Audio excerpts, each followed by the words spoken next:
Today, we're diving into something you probably don't think about much, but it's one of the biggest invisible battlegrounds out there: hacking the US power grid.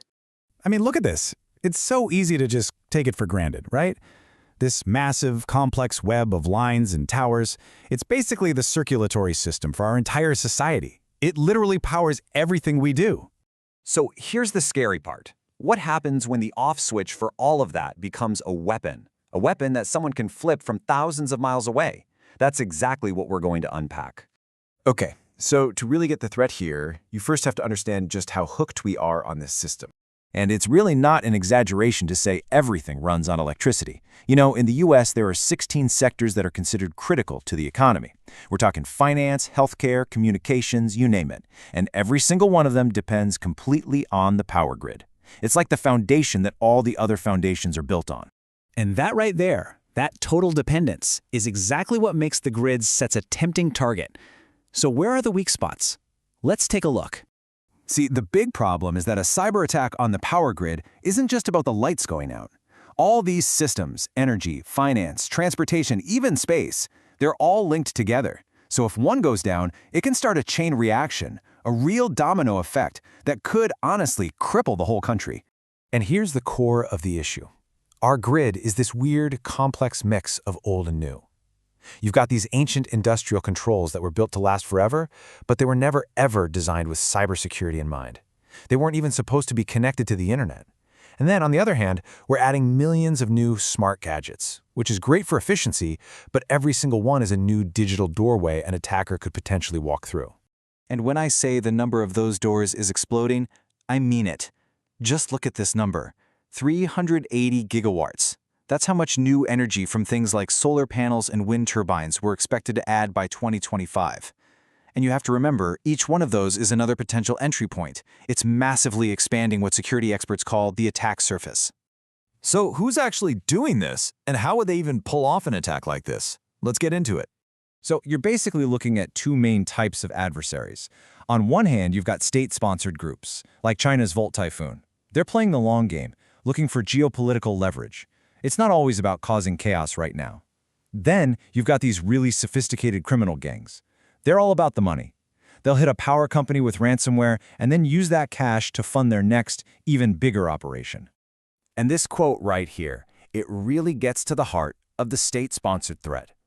For a group like Volt Typhoon, it's not just about snooping around, no.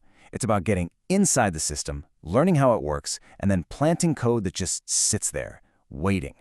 It's the digital version of wiring a bridge with explosives and just holding onto the detonator, waiting for the right moment. So you might be wondering, how on earth do they stay hidden for so long? Well, they use this incredibly clever tactic called living off the land. Basically, instead of bringing in their own noisy, obvious hacking tools, they just use the legitimate IT tools that are already on the network. Think about it. It's genius, because it completely fools the security systems that are looking for known malware. To the computer, it just looks like a system admin doing their job. And this lets them stay hidden for months, sometimes even years. And what you've got to understand is that this isn't a smash-and-grab job. It's slow, it's methodical, it's a process. First, they do their homework, their reconnaissance. Then they get that first foot in the door, often with something as simple as a bogus email. From there, they start moving sideways, laterally, jumping from the normal corporate network over to the really sensitive stuff, the operational systems that actually control the flow of power. And that final step? Prepositioning, planting the code and just waiting. Okay, so let's say they succeed. What does that actually look like? Well, the fallout is, honestly, it's staggering. Lloyd's of London, they ran the numbers on a plausible attack scenario on the US Eastern Grid. The price tag they came up with? $243 billion. Just let that sink in. But that's just the money. The human cost is even worse. In that same scenario, we're talking about 93 million people across 15 states left completely in the dark. Health systems, safety systems, everything goes down. It's a crisis on a scale that we have just never dealt with before. And look, the damage goes way beyond just a blackout. This could easily spark a full-blown financial meltdown. You knock out a few key financial hubs, there's no backup plan. People panic, you get a run on the banks. And what if they don't just shut things down, but they corrupt the data? Imagine financial records just being wrong. The entire market could just seize up. And if you think that's bad, this threat actually extends all the way into space. No, really, we've already seen it happen. The KSAT attack messed up satellite terminals all across Europe. GPS jamming is already a real thing affecting flights. And get this, there are over 1,700 old legacy satellites up there that are still being used. A lot of them are impossible to patch or secure. They're just sitting ducks. Okay, I know this all sounds pretty bleak, but it's not a hopeless situation. This is a problem we can tackle. So the big question is, how do we fight back? How do we build a grid that can withstand this? Well, the strategy really has two parts. The first is prevention, making the grid a much, much harder target in the first place. But the second part is just as critical, mitigation.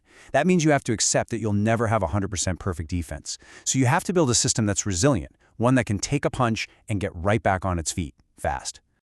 So what does that look like in practice? It means doing things like security by design, where you build the protection in from day one, not tack it on later. It means using what's called a zero-trust architecture, where you basically trust nothing and verify everything all the time.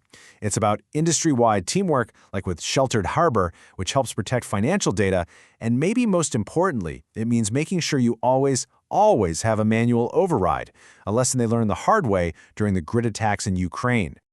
But at the end of the day, all the fancy tech in the world is only part of the fix. The real defense, the real digital shield, it's forged by people.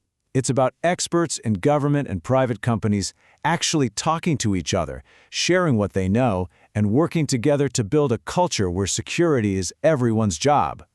And that leaves us with this one big, final question to think about. As our world gets more and more connected, every new smart device, every automated system, it brings amazing new possibilities, for sure, but it also adds another link to the chain, and that chain is only ever as strong as its weakest link.